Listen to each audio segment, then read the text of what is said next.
Bon, deuxième épisode. On va essayer de faire ça vite. J'ai presque plus de batterie sur la caméra. Puis comme je vous dis, plein milieu de la game des playoffs de la NFL. Donc, on va essayer d'aller vite. Vin rouge pour ce soir. Donc, le Emilio Moro 2007. Sa cuvée de base. Gros producteur de la Ribera del Duero.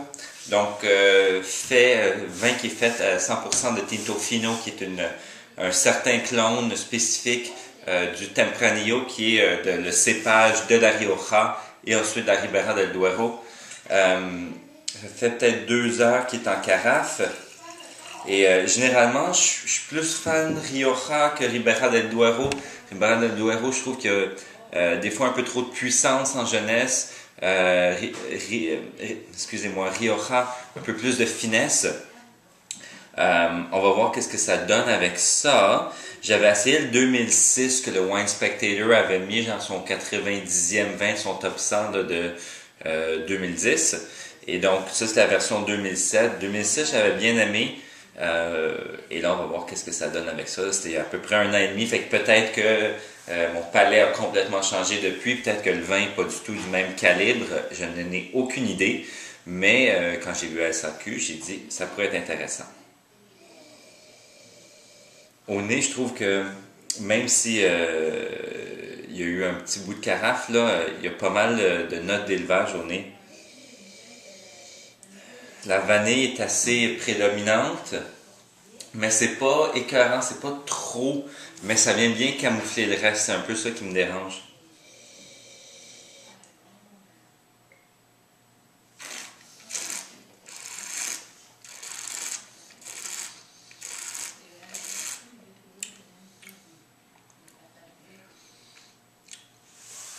En bouche, note chocolatée du début à la fin. Un petit peu de toasté du bois. Par contre, il y a une belle fraîcheur, donc une bonne acidité. La longueur est correcte. C'est pas un vin qui est trop lourd, c'est pas écœurant, mais on dirait que tout est... Je sais pas s'il est en phase de fermeture en ce moment ou quoi, mais tous les arômes de fruits ou arômes secondaires sont comme cachés un peu par l'élevage. On voit que le vin est bien fait, mais je pense qu'il y a soit besoin d'une couple d'heures de plus ou qu'il y aurait besoin d'1 an ou 2 de plus de bouteilles parce que, à part l'élevage, on ne sent pas grand-chose.